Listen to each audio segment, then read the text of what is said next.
জাতি কি আমায় মেনে নিবে? রোজার পর রমজানের ভ্লগ দিচ্ছি। আমার ভিডিওটা পরিপূর্ণ না হওয়ার কারণে এই ঘটনা ঘটেছে। আজকে যাচ্ছি বাবার বাড়ি, আর এই তো বাবার বাড়িতে যাওয়ার জন্য আমরা এখান থেকে ফল নিয়ে নিচ্ছি।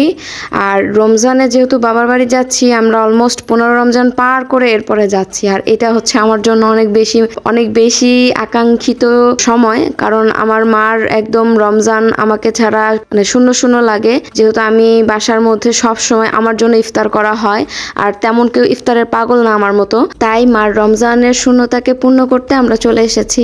মা তো একদম মহা খুশি যে আমি চলে আসছি। আজকে তার কাছে ঈদের চেয়েও বেশি খুশি লাগতেছিল।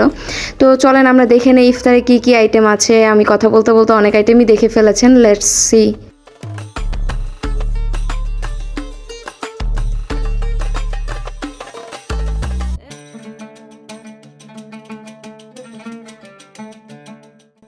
মা এত এক্সাইটেড ছিল যে একটু পরপর আমাকে ডেকে ডেকে বলতেছিল এইটার ভিডিও নিবি না, ওইটার ভিডিও নিবি না। আসলে মা না বললে আমার এগুলো একটা ভিডিও নেওয়া হইতো না। আমার একদমই মাথায় ছিল না যে আমি এগুলোর ভিডিও করব। আর এত আইটেমস ছিল যে আমি এগুলার সবগুলোর ক্লিপও নিতে পারতেছিলাম না। আর এই ক্লিপ নেওয়া নিয়েই মূলত এতদিন আমার দেরি হয়েছে এই ভিডিওগুলো দিতে। আর এই তো এখানে পেঁয়াজুর জন্য সব কিছু রেডি করে ফেলা হয়েছে। পেঁয়াজুর আইটেম হচ্ছে এটা, আর এখানে সব কিছু দেওয়া হচ্ছিল। এই পেঁয়াজুর আইটেমটাতেই আমার একমাত্র ভিডিওর সবগুলো ক্লিপ ক্লিয়ারলি নেওয়া হয়েছিল।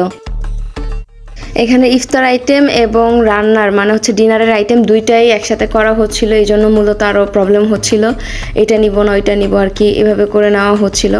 আর আমাদের যেহেতু গ্যাসের চুলায় রান্না করা হয়, মানে হচ্ছে সিলিন্ডারে রান্না করা হয় এবং কারেন্টের ইন্ডাকশন ইউজ করা হয়, আমাদের মূলত অ্যাকচুয়ালি মাটির চুলা, এই জন্য মূলত হচ্ছে আমাদের ভিডিওগুলো এভাবে করা হচ্ছিল। আর এইদিকে আমার ছোট বোন তার হাঁসের বাচ্চাদের জন্য এখানে হচ্ছে সুইমিং পুল করেছে, ও ওইটা দেখানোর জন্য নিয়ে গেছিল। আর এর মধ্যে দেখে একটা হাঁস তার ঠোঁটের মধ্যে সুতা পেঁচায় ফেলছে, এই যে হাঁসটা। তারপর আমরা এটাকে খুলে দিই, সেই ক্লিপটা নেওয়া হয় নাই। তো এখানে দেখেন তারা কি সুন্দর করে গোসল করতেছিল, আর হাঁস তো পানি বলতে পাগল। আর এখানে মা তরমুজ কেটে নিচ্ছিল।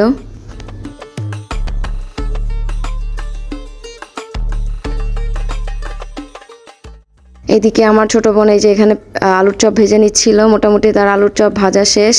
আর সে আমাকে বলতেছিল এর আগে যখন আশেপাশে প্রতিবেশীদের ইফতারি দিয়েছে, তখন নাকি সবাই তাকে বলেছিল যে এই আলুর চপ বেগুনি এগুলো কি তুমি দোকান থেকে কিনেছো নাকি। মানে আপনারা বুঝতেই পারতেছেন সে যে এই বিষয়টা শুনে মহা খুশি হয়ে গিয়েছিল। এটাই ছিল আসলে তার বোঝানোর মেইন গল্প আমাদের। আর এইদিকে মা বাঙ্গি কেটে নিচ্ছিল সবার জন্য, কারণ হচ্ছে বাঙ্গি খেলে নাকি শরীর অনেক ঠান্ডা থাকে, এই জন্য গরমের দিনে বাঙ্গি অনেক ভালো। কারণ রোজার মধ্যে যেই পরিমাণ রোদ উঠেছে এই কয়েকদিন, এটা অসম্ভব রকমের রোদ ছিল। আর এদিকে তো বেগুনি ভাজা টাজা মোটামুটি শেষের পথে। ছোট বোন রাধুনি বেগুনি সে ভেজে নিচ্ছে। তার বেগুনিগুলোর কন্ডিশন দেখলেই বুঝবেন মাশাআল্লাহ সুন্দর হচ্ছে, একদম দোকানের মতন ফুলে উঠতেছে। আর এই তো ইফতারির সময় হয়ে এসেছে, আর আমাদের দৌড়াদৌড়ি লেগেছে। এরপরে আর আমার ফোনের কোনো খবর আমি নিতে পারি নাই, এবং কোনো ভিডিও আর ক্লিপও নিতে পারি নাই। ব্লগটা এই পর্যন্তই ছিল। যদি ভালো লেগে থাকে অবশ্যই লাইক, কমেন্ট এবং শেয়ার করতে ভুলবেন না। আল্লাহ হাফেজ।